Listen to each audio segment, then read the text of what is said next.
넌 나 위하여 형벌을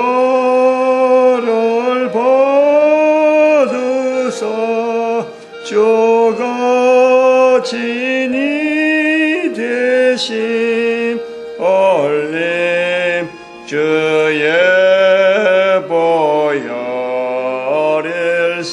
아멘. 하나님 말씀 히브리서 8장입니다.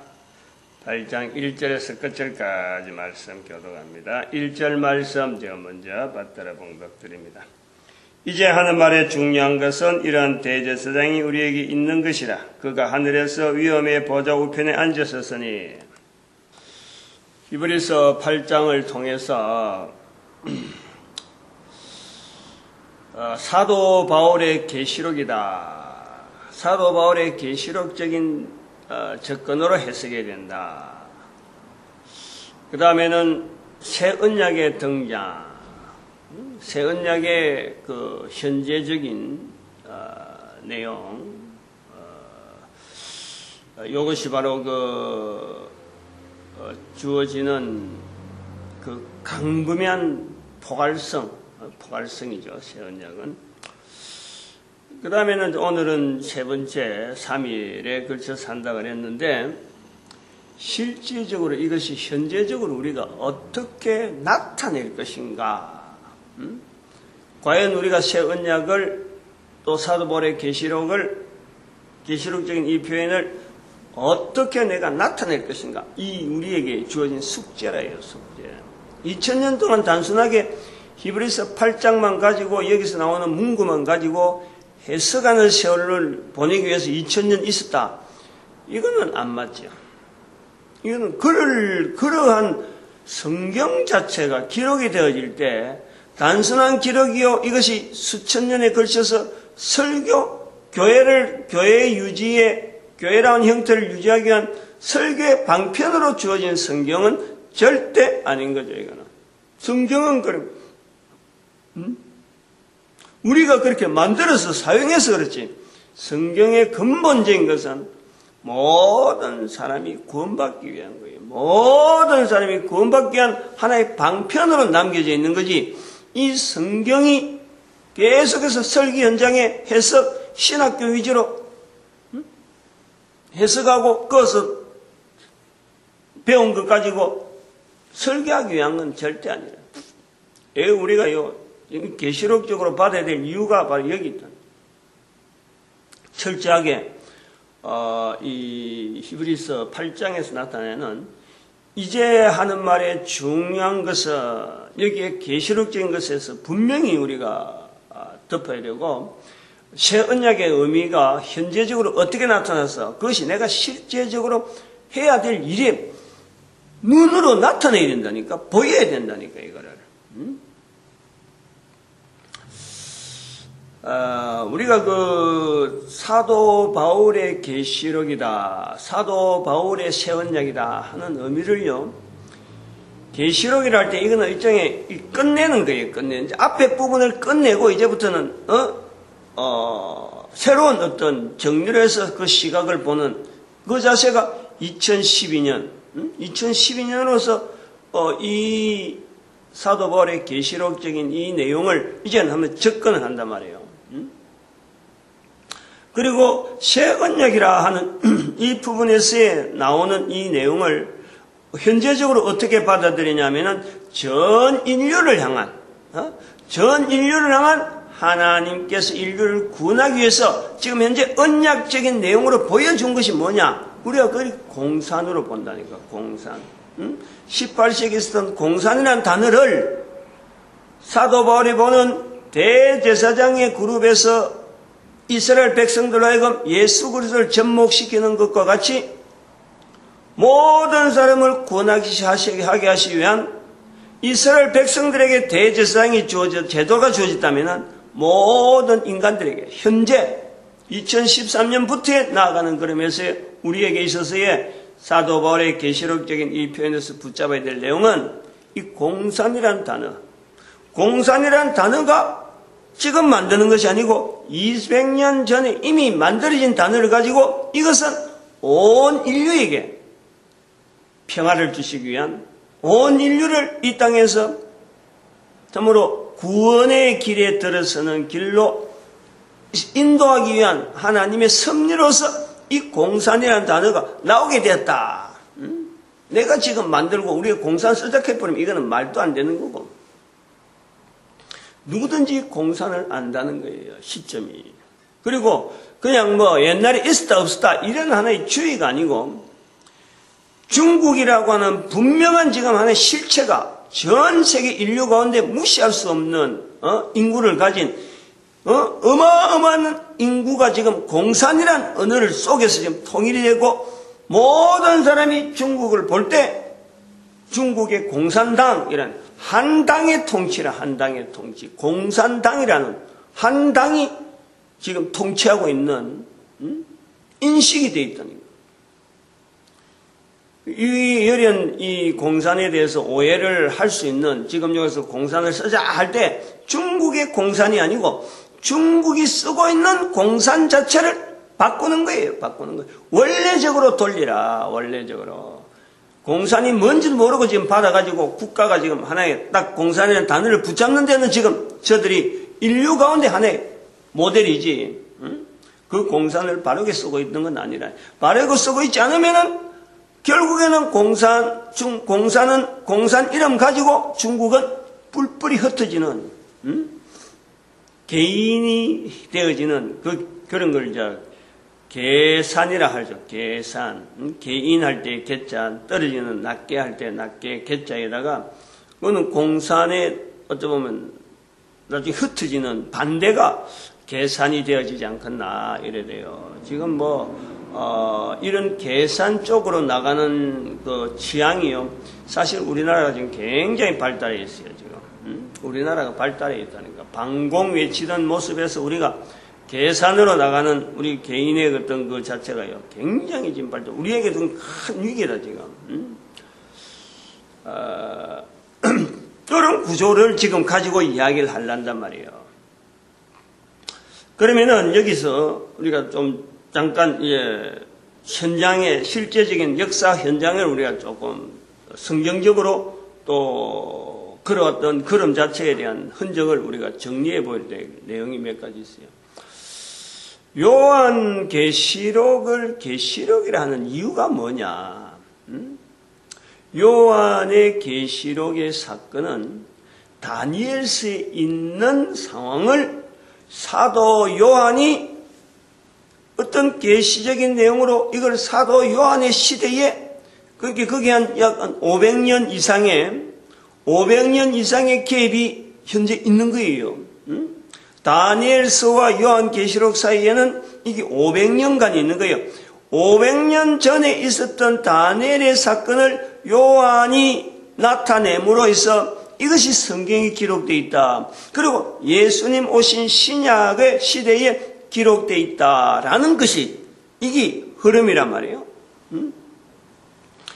이 요한의 계시록으로 인해서 다니엘서를 통한 어쩌보면은 그 시대 전체 그 당시까지 돌아오던 모든 시대에 대한 정리를 거기에 다니엘서가 해놨다는 거예요.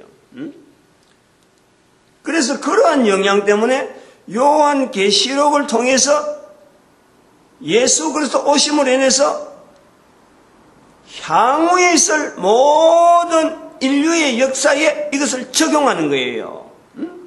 다니엘서는 그 전을 해석한다 그러면은 어떤 상황을 나타냈다 그러면은 여기에 비추어진 요한계시록은 그 이후 예수 그리스도 이후에 되어질 일에 대한 비춤으로 앞으로 이런 일이 주어질 것이다 라는 것으로 받아들였다는 거예요. 이 오해가 있다는 거예요. 착오가 있는 거예요. 이런 것으로 쭉 왔기 때문에 요한계시록을 가지고 언급을 한다는 것 자체는 마치 인류의 종말을 가지고 이야기하는 그 전제성이 있다니까. 전제성. 예수 그리스도 오시고 난 뒤의 상황을 이야기하는 비추는 정리하는 내용이 되다 보니까 이게 요한계시록 자체가 마치 인류의 종말을 나타내는 것처럼 전제를 하고 그 눈을 본다는 게, 이게 왜 비교를 해봐야 돼요. 다니엘서와 요한계시록의 그 차이에서, 지향성, 이쪽은 다니엘서는 과거 쪽으로, 요한계시록은 미래 쪽으로, 이 지향이 있는 거예요. 그러나, 엄격히 말하면은 요한계시록은 다니엘서의 500년 후에, 기록해놓은 하나의 표현 방법이라. 그것을 보고 앞으로 있을 일에 대한 준비는 이건 또 다른 측면이에요. 다른 측면. 그 시각이 필요하다. 사도 바울의 계시록이라 하는 이 사도 바울이 오늘 이제 말하는 것에 중요한 것은 하는 이 표현은 바로 요한계시록적인 이 시각으로 있는 우리에게, 요한계시록을 미래적으로만 바라보는 우리에게, 요한계시록을 보면서 인류의 종말을 항상 전제하는 그 상황 자체를 가지고 있는 그 현재 우리에게 사도 바울의 계시록이라 하는 이 표현을 우리가 언급하는 것은 요한계시록을 보는 시각을 바꿔라 이 말이에요.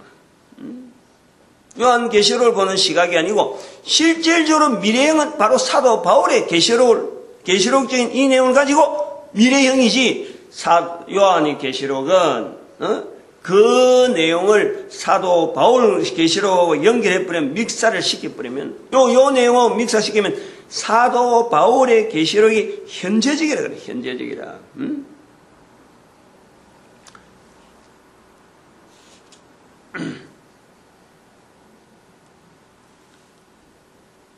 뭡니까? 새 계명 바로 현재적이다. 현재적이라 할 적에 요한계시록을 현재적인 사건으로 넣을 때 어떤 현재적인 상황으로 봐야 되느냐? 요한계시록은 사도 바울의 계시록 자체를 미래형으로 봤을 적에, 미래형으로 앞으로 지금부터 되어질 것에 대해서 봤을 때 요한계시록은 현재적인 상황에 나타나는 전도 현장적으로 봐요. 전도 현장적으로. 전도 현장에서 발생하는 수많은 내용들, 우리도 알지 못하는 수많은 상황 속에서 되어지는 일 자체가 바로 사도 요한을 통해서 나타나게 되는 현재적인 예수 그리스도를 통해서 나타나는 전도 현장에서 나타나는 모든 사람을 구원하시기 위한 하나님의 놀라운 섭리가 지금 현장적으로, 지금 현재적으로 전도 현장에서 나타나는 그 사건으로 봐라 이거예요.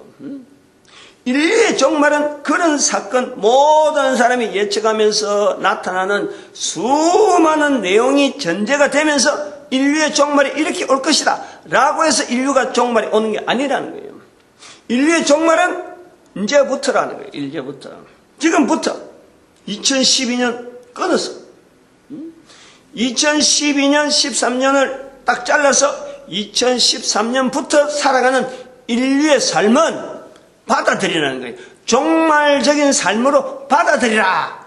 이것이 사도 바울의 계시록적인 사건을 말하는, 이제 말하는 것의 중요한 것은 라는 부분이에요. 여기 이제 성경 부분에서의 어떤 표현에서 현재적으로 우리가 보는 내용이라요. 다니엘서가 있다. 계시록적이다. 요한의 계시록이 있다. 계시록적이다. 사도 바울의 이제 말하는 것의 중요한 것은 이걸 사도 바울의 계시록 순차적으로 우리 연결해야 할 필요가 있어요. 기록연대가 요한 계시록이 나중에 나왔다고 해서 해석하는 석상에서 우리가 그걸 시대를 구분할 때 뭐 그렇게 할 필요는 없는 것 같아요. 그거는 책 자체를 기록한 연대하고 계시록을 적용하는 시대하고 이거는 전혀 다른 어떤 접근인 거니까. 이렇게 되어지는 내용은 이게 성경 안에 있는 구조를 가지고 종말하고 그 상황을 우리가 보는 거란 말이에요.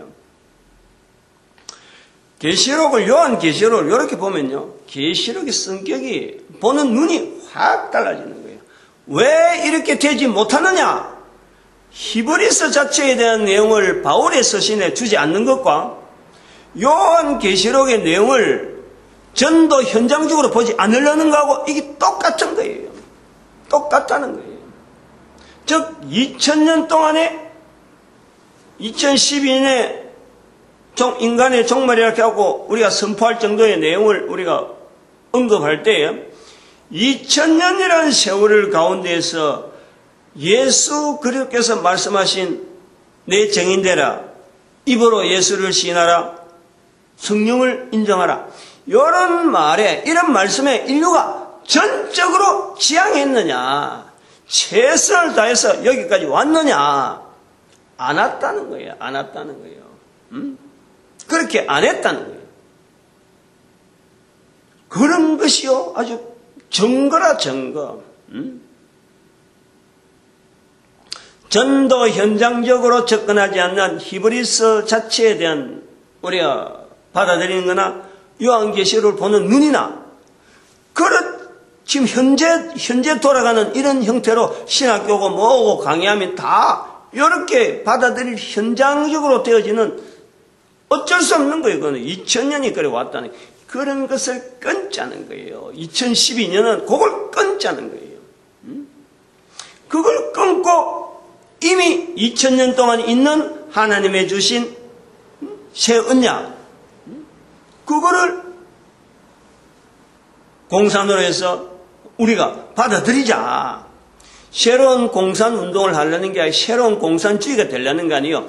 기존에 있는 공산을 잘못 썼는데 이미 선포되어 있는 그 있는 공산 단어를 붙잡자. 지금 그것이 히브리서의 8장하고 내용하고 딱 맞다니까. 대제사장 제도가 내려왔잖아요. 새로운 대제사장 제도, 멜기세덱의 반차를 쫓는 제사장이고 예수 그리스도를 대제사장 섬기라. 이런 내용이 아니라는 거예요. 아니라는 거예요. 보강을 하는 거예요. 보강. 대제사장 제도의 보강이라. 예수를 바라봐라는 거지. 대제사장 제도 자체를 바꿔서 이제 뭐 전부 다 싹 해서 예수 그리스도를 해갖고 그 계보 밑으로 이제 예수 밑으로 하고 계보를 해서 대제사장 제도로 해라. 이런 내용이 아니라는 거예요. 히브리서 8장에 나타나는 새 언약의 의미가 멜기세덱을 통해서 나타나는 이스라엘 백성으로 나타나는 아론의 대제사장, 이거는 이스라엘 백성들이 현재 그들이 붙잡고 있는 대로 그대로 가는 거예요. 그러나 멜기세덱으로 통하는 예수 그리스도를 통해 나타나려고 하는 이 대제사장은 이스라엘도 포함하고 다른 모든 민족도 포함하고 모든 인류를 포함하는 이스라엘 백성들이 붙잡고 있는 대제사장 제도에 이것을 근간으로 해가지고 모든 인류를 구원하시기 위한 하나님의 섭리로 이스라엘 백성들에게 가장 대제사장 제도에 대해서 정확하게 알고 있는 그들에게 여기에 연장선상에서 모든 이스라엘만 구원하는 게 아니고 모든 사람을 구원하시는 하나님의 새 언약에 대한 언급을 하고 있다는 거예요. 지금 이런 내용이 처음 듣는 사람은 뻥뻥할 거예요. 신학교 교수들이 이런 이야기를 들어야 돼요. 신학 체제에 나오는 모든 체제가 다 덮어버려야 돼. 책을 덮어버려야 된다니까. 이거 듣는 적시로 적어도 개신교의 목사들, 특히 신학으로 해서 확 점철되었던 부분은 이 내용을 듣는 이상 신학 서적 자체를 전체 불살라버려야 돼요. 불살라버려야 돼요. 중국의 공산당이 들어왔을 적에 1965년 문화혁명 일어나가지고 옛날에부터 공자, 맹자로부터 내려오는 그 수많은 서적들 불살라버리는 것처럼 지금 우리가 필요한 이 현재적인 이래요. 이 공산이라는 개념을 갖고 다시 붙잡아야 된다 할 때는요. 현재 지금 신학교 서적이 전체가 지금 불살라버려야 돼요. 그런 일이라는 거예요. 그게 계시록적이다. 사도 바울의 계시록적이다. 전도 현장은 하나도 없이 모든 사람을 구원시키자고 하는 하나님의 새 언약에 대한 그 그늘에 대한 건, 그 구도에 대한 건 전혀 언급하지 아니하고 몇 세기에 어떤 누가 무슨 말했다, 무슨 말, 어느 신학자가 무슨 말했고, 어느 신학자가 어느 부분을 이렇게 해석하고, 그 시대에 대해서 이렇게 보내. 이런 족보와 같은, 족보 개념을 따지듯이, 어느 계통에 뭐, 독일 계통의 신학이 어떻고, 미국의 신학이 어떻고, 한국의 신학이 있니, 없니? 지금 이런 논란 가지고 신학 공부를 하고 있는 거예요. 나이 45세에 내가 신학교 들어가 보니까 그 전부터 저는 신학 배경을 떼어 있다 그랬잖아요. 신학교에 가니까 그 차이가 평신도 혼자서 독학하는 그 신학 구조의 어떤 훈련에 하던 내용하고 그건 분명히 수준 차이가 있는 거예요. 신학교에서 뭘 가르치는지 모르고 제 개인이 가진 어떤 것이 전혀 없이 신학교 떡가는 아마 청년 때 갔었으면요 완전히 신학교에서 가는 그걸 붙잡을 수밖에 없어. 여기 내 어떤 극이다 하고 그 줄기에서 있을 수밖에 없어. 그러나 45세 갔단 말이야. 세상 물정 해볼 만큼 해보고 사업도 해보고 이래도 막 해보고 넘어지보고 저래도 이래서 보고 막 나름대로 이제 사업이 어느 정도 형성된다. 살아가는 삶의 방향이 이 정도 같으면 이제부터 탄탄하다 하고 보여질 점에 신학교 들어간 거 아니에요. 보니까 신학생들의 엉망이고 신학의 사조라는 것 자체가 흐름이 물결이 너무너무 막 혼란스러운 그런 부분에 부딪힌 거예요. 그래서 그거 자체를 가지고 기존에 내가 싸웠던 거다가 주소 맞추기해서 차근차근 이어오는 그런 것만 해도 한참 걸린 거예요. 근데 신학 강의하면서 내가 강의 들은 내용이 뭐냐니까 현재 시대는 뭐 과거 어느 시대는 무슨 신학 있었는데 21세기가 되어지는 이점에서 그때가 20세기 마지막이었잖아요. 아직 2000년 되기 전이니까 21세기를 맞이하는 이 점에서 있는 신학은 그러면서 포스트 모더니즘이다 이라는 거예요. 현재 신학은 포스트 모더니즘이다. 포스트 모더니즘이 무슨 말인고 하고 한참 강의를 들어야 그걸 알겠는데 다시 말하면은 신학 없는 시대다. 현대는 지금 현재 신학 자체가 어느 방향으로 나가야 될지 몰라가지고 지금 주춤하고 있는 거다. 당연하지. 신학이라는 것은 시대를 지나고 난 뒤 과거의 발자국에서 요런 신학이 오래 있었다라는 어떤 결정체를 두고 있는 거지. 지금은 우후죽순처럼 사람마다 전부 다 자기 주장이 강하고 국제연합이 있는데 타겟들을 정해야 될 어떤 신학의 방향이 없고 교회의 위력이 그만큼 떨어졌다는 거지.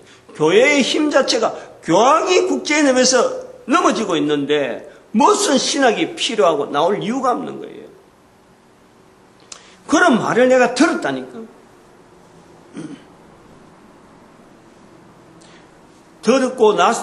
들으니까 지금 현재 이런 표현을 할 자신이 생기는 거예요. 응? 신학계가 엉망이다 하는 말을 지금 내가 할 수 있다는 거예요. 응? 그것도 불과 10년 내외잖아요. 지금 현재 2006년도로부터 기점이 되어지는 거예요. 응?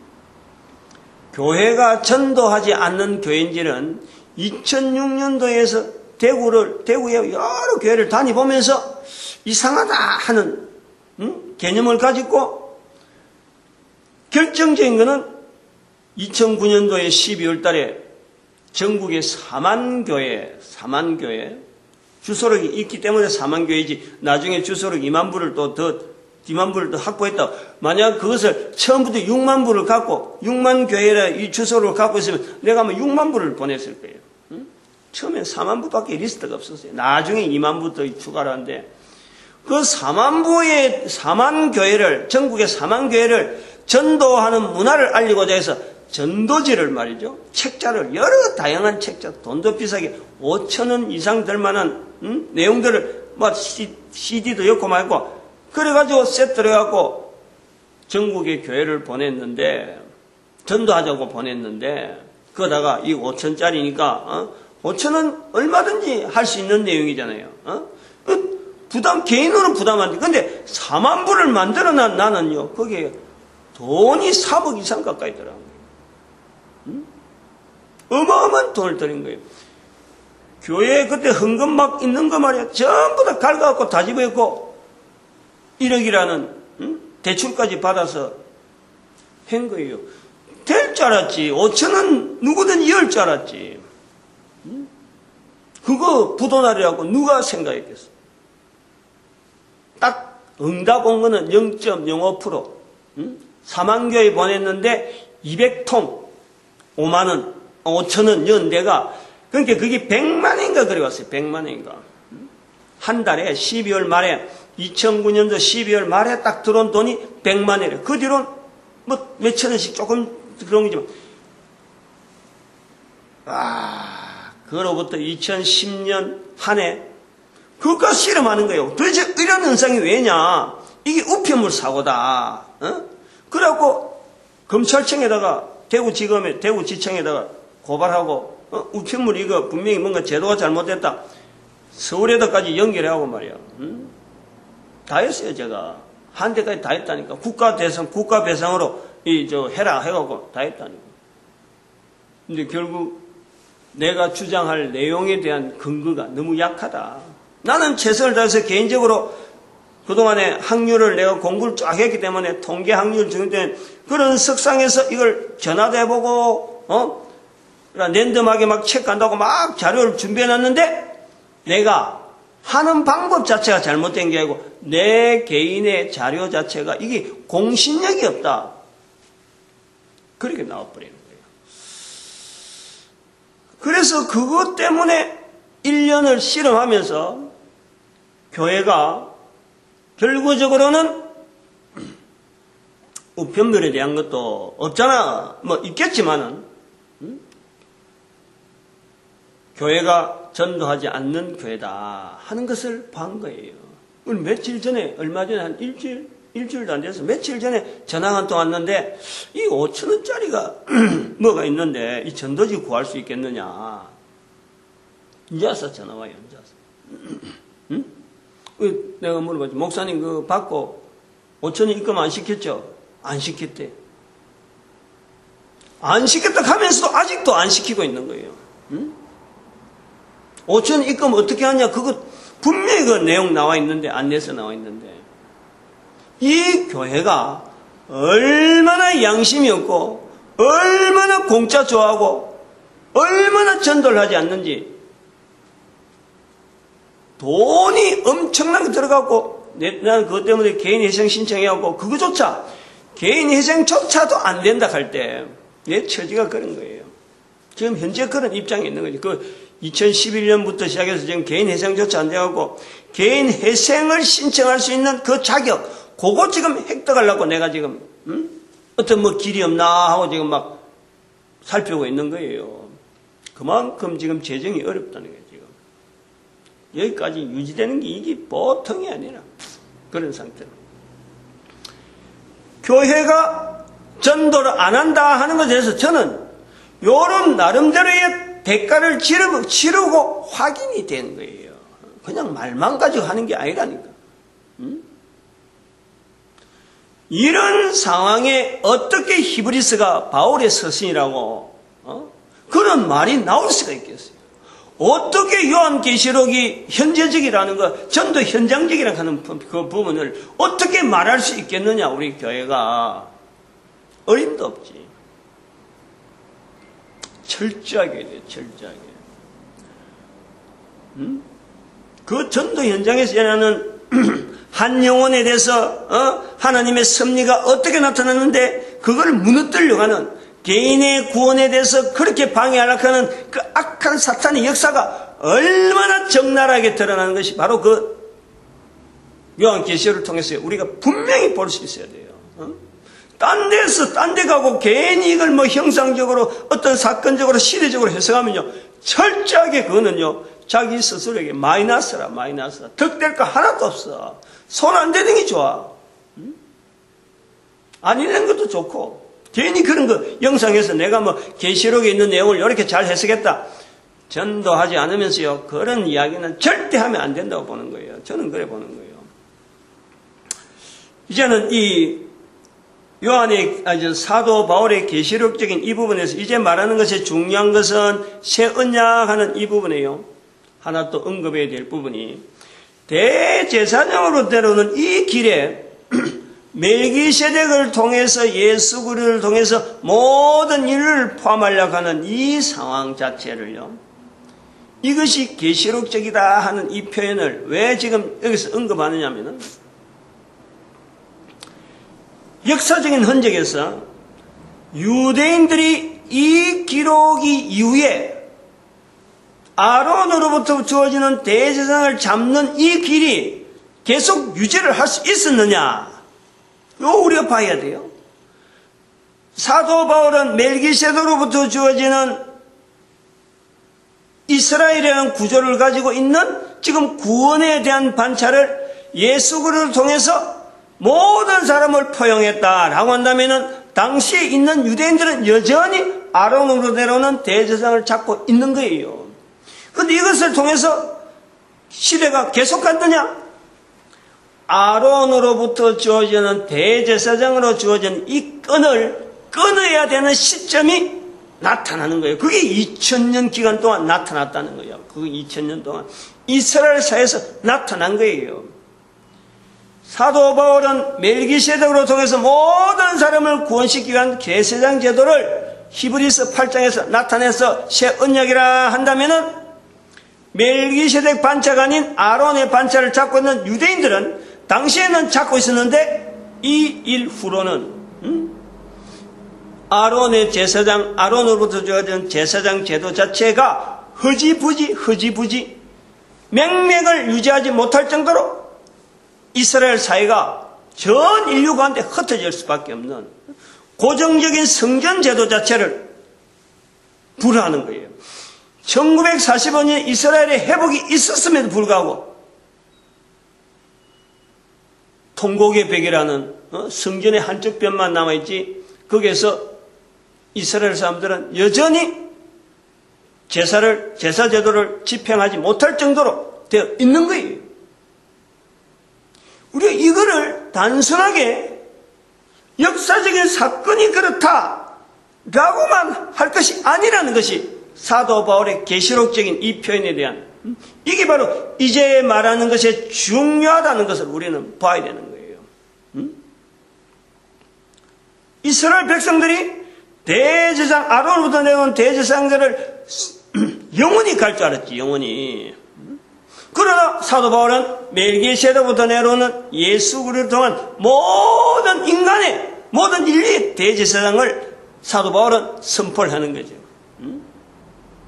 여기 분명하게 두 가지 우산이, 안 그러면 두 가지 어떤 양청이 계속 갔느냐? 거기 2000년의 인류 역사 가운데 이게 증거잖아요. 아론의 반차의 대제사장제로는 지금 현재 허락되지 않는 하나님의 섭리를 우리는 1945년에 독립이고 회복이고 분명한 이스라엘 백성들의 그 굳건한 역사성을 가지고 있음에도 불구하고, 확실한 증거가 있음에도 불구하고 제사 제도를 허락하지 않는 또한 섭리를 보는 거예요. 요거 연결 안 하면 안 되지. 요런 근거가 있고, 모든 사람들에게 구원을 주시는 대제사장 제도를 허락하신 새 언약의 구조가 있다면 모든 사람이 지금 지향해야 될, 하나의 유대인들이 바라봤던 대제사장 제도라고 하면 모든 인류가 지향했던 현재 우리가 그걸 분명히 인식하고 뭉칠 수 있는, 눈에 보이고 모으고 회집하고 하는 그 가능성이 있는 제사장 제도로서는 바로 공산이라 하는 것을 우리가 본다 이거예요. 근데 그 공산이 이스라엘 백성들이 대제사장의 손을 낳는 낳는 것과 더불어서 오버랩되어지면서 유대인들에 의해서 나타난 내용이 공산이라 하는 단어란 말이에요. 이 의미를 좀 알란지 모르겠어. 18세기에 공산이란 말이 나와서 급속도로 전 세계에 공산이란 말이 나온과 동시에 공산주의, 공산정치, 공산제도 막 이런 말이 막 나오게 퍼지는 거예요. 워낙에 그 공산이란 말에 대한 어떤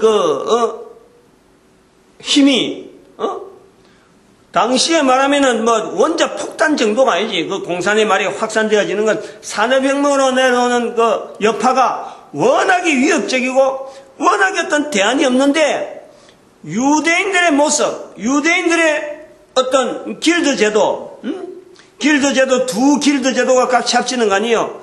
수공업의 길드 제도, 금융업의 길드 제도가 유대인들에 의해서 형성되어져서 지금 막 안정적으로 발전하고 탄탄하게 가고 있는데 영국에서 넘어오는 산업혁명이라 해서 대공업의 어떤 수공업에 비하면 생산 체제가 어마어마하게 해서 지금 덮으락하는 이런 와중에 바로 산업혁명이라 하는 그 언어를 쓰는 건데 여기서 유대인들을 통해서 바라본 답, 유대인 사이 길드 제도를 통해서 바라본 두 가지 길드제가 합쳐져 있으면서 인류사의 안녕을 주겠다 하는 분명히 보이는 어떤 대상, 거기에서 나오는 것이 공산이란 말이에요. 공산. 그래서 우리 인류가 그때 나왔던 그 답에 대한 내용을 인류가 이제는 찾아 나가야 된다 이 말이에요. 지금 현재 우리가 계시록적으로 나타내야 될 사건 자체는 이미 지난 공산의 내용을 2013년부터 지금부터 한 사람 한 사람 시작해서 18세기에 있었던 공산에 대한 원 공산의 내용을 우리가 인류 전체가 적용할 수 있는 각 나라마다 경쟁이 아닌 서로 공하기 위한 뭉치기 위한 공이 요거 가로 2개 위에로 2개 옆으로도 2개 6획이에요. 6획. 이런 형태의 인류 문화를 형성하기 위한 모든 사람을 구원하시기 바라는 하나님의 섭리의 눈으로 우리가 이 공산을 받아들여야 됩니다. 큰 구조를 봐야 돼요. 요 분명히 중요한 거 하나 더 있어요, 지금. 인류의 형성이 이 공산이 지금 중국이라 하는 이 구조를 갖고 공산이 탁 붙어있는 이게요, 아주 이 시기에 공산을 인류의 어떤 답을 공산이라 한다 하는 이 부분이 선포된 이것도 중요하고, 중국 외에 있는 이 수많은 나라들, 해변가, 인도가 있잖아요, 인도와 중국은 공산에 대해서 받아들인 자세가요, 이게 너무 차이가 나요. 그 나라 국민성 자체가, 국가 운영 자체가요, 인도와 중국은 너무 차이가 있어요. 일단은 중국 자체를 우리가 공산에 대한 이 내용을 우리가 일단 놔뒀고, 그 나머지 해변가를 쭉 돌아다니면서 전 세계 인류가 해변가를 중심해서 하나의 그 문화가 형성돼서 안으로 내륙으로 들어간 거를 우리가 본다면은 로마 제국부터 시작해서 나중에 스페인 그 제국, 그 다음에 영국의 함대, 그리고 네덜란드의 그 무역, 이런 전체를 통해서 인도 자체를 구점을 해가지고 동인도 시장을 통해서 이제 동인도 회사를 통해서 이렇게 네덜란드는 동인도 회사는 영국에서부터 만들어진 거로 아는데, 그래서 인도 자체가 어떤 아시아 무역이고 식민지의 어떤 중추적인 기능이 있을 그 흐름 자체를 볼 때, 인도를 대신하고 있는 다른 문화 전체에서 공산이라 하는 사건하고 연결되어지는 기존의 체제가 변화되어지는 중국의 공산이 기존 체제가 쭉 내려오는데 하나의 변화를 준 하나의 사건으로 본다 그러면은 요 사건하고 맞춰서 중국 외에 다른 나라에 이 공산에 버금가는 인류의 걸음에서의 지금까지 해오던 어떤 그 흐름에서의 하나의 제동이 걸리고 여기에 이렇게 탁 잘라주는 그 사건은요, 1789년에 나오는 루이 16세의 루이 16세의 어떤 제거로 말미암아 나타나는 프랑스 혁명이라 할 수 있어요. 이 내용 자체가 있어요. 중국의 공산과 전 세계 인류의 흐름에서의 이 어떤 이미 공산이란 말이 1765년 18세기에 나왔단 말이에요. 요런 점에서 나왔을 적에 중국의 공산과 더불어서 온 인류의 구원을 시키기 위한 어떤 지금 현재 이 그늘이 되어지는 그 과정이 바로 프랑스 혁명이라 하는 사건으로 볼 수 있는 그거는 뭐냐면 중국은 5천년의 역사를 거친 아주 질기고 튼튼한 그리고 그것을 주변에 흩어지지 않는 딱 중국만의 독특한 모든 인류의 자기들이 중심이라 하고 있는 그 중심을 가지고 있는 나라가 공산이라는 사건을 받아들였잖아요. 이거는 기존에 있는 질서에 이거는 엄청난 하나의 핵으로 끊는 잘라버리는 사건이다. 기존의 질서 위에서부터 국가 위주로 왕족 위주로 그냥 맹신하던 자기 목숨을 버리는 그런 사람들 그 속에 있는 그 모습을 하고 있는가 하면은 그런 것을 보여준가 하면은 내일 해변가 주변에 있는 이 프랑스 어떤 혁명을 나타내는 것은 기존의 질서 위에서부터 왕족으로 내려오던 이 왕족을 시민의 힘으로 제거를 했다는 거 아니에요. 단두대 루이 16세 왕을 단두대에서 죽임을 해서 이 프랑스 혁명에 어떤 의미를 두고 있는 거예요. 그때부터 시민운동이라고 하는 거예요. 시민운동. 공산이 되려면은 이게 중국의 공산이 되어진다고 할 때 바른 중국의 공산이 될 때 기존의 5천년 역사를 어떻게 끊을 수 있어? 어떻게? 못 끊지. 근데 공산이 들어가버린 거예요. 이거는요 여기 새 계명이 주어지는 것처럼 이거는 어마어마한 사건이고 이 어마어마한 사건을 다른 인류 한쪽에서 흘러가는 흐름에서 보는 이 프랑스 혁명에 나타나는 루이 16세를 단두대에서 죽이는 이 사건 자체예요. 이 영향이 결국은 힘으로 돼가고 공산 정치가 가능하다. 인민의 힘으로 시민의 힘으로 가능하다 해서 나온 것이 러시아 혁명으로 연결되어지는 거예요. 그래서 러시아 혁명이 가능하니까 공산이란 말이 이제 정치적으로 막 파급이 되어지면서 전 세계가 양분화되어진단 말이에요. 오해가 되어지는 이 과정에서 중국이 공산을 받아들이는 거예요. 정치적인 상황에서 받아들이는 거예요. 이 공산을 다시 회복하자. 이 시기에 이렇게 전 인류가 개인의 어떤 인간의 구원에 대한 개념으로 들어갈 수 있는 환경이 되어지는 것, 역사적인 걸음으로 보면은 정치적인 상황이고 뭔가 참 복잡한 것 같으나 하나님의 구원의 구조를 보면요 단순한 거예요. 예수 그리스도 앞에 공산을 통해서 개인이 하나님 앞에 나올 수 있는 환경이 지금 주어져 있고 그것이 바로 인터넷 시대가 되어 있고 동영상으로 지금 얼마든지 볼 수 있는 시대가 되었고 스마트폰이 활발되고 그러고 한국에 있는 방공했던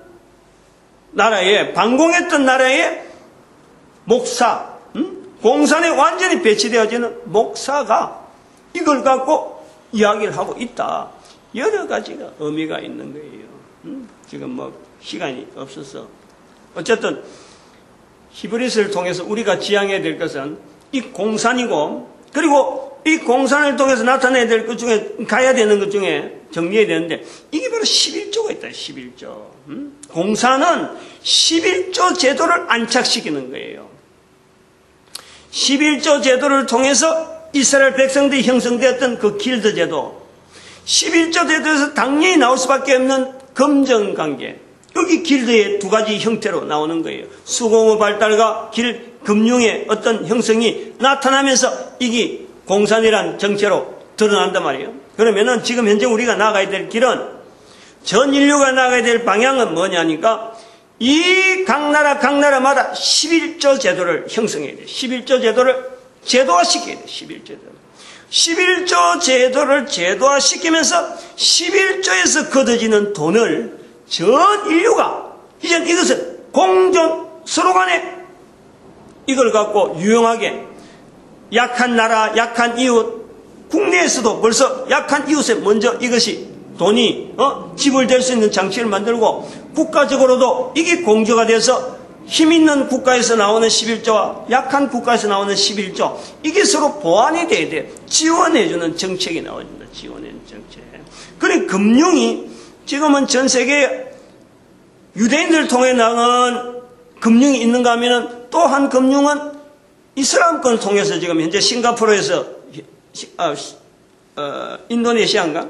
거기서 형성되어 있는 지금 아랍계의 이슬람계의 금융이 있는 거예요. 이름 자체를 모르는데 제3의 금융이 나와야 돼. 제3의 금융. 그거는 11조를 해서 온 인류가 국가마다 11조에서 이 11조를 통해서 각 나라 각국마다의 이 배분관계를 형성시키는 이 금융제도 두 가지 각 나라마다 11조 제도를 시키고 그러고 금융제도를 시켜서 여기에서 지금 나오는 금융 때문에 나오는 이 갈등들 이 고민들을 보완을 해야 돼요. 11조 제도하게 되면은 뭐가 걸리냐면은 지금 현재 각 나라 각국마다 나타난 이 무기체제 이거 전체를요 저지시킬 수 있어요. 아무튼 여기까지 너무 시간이 많이 갔으니까 오늘 끝을 냅니다. 전도자 되어지는 것 그리고 우리 교회라고 하는 이 교회가 전도하는 일에 몰두하는 것 그리고 우리 민족이 온 세계 인류 가운데 전도 국가로서 쓰임받는 것 축복하는 시간으로 주여 삼창합니다. 주여!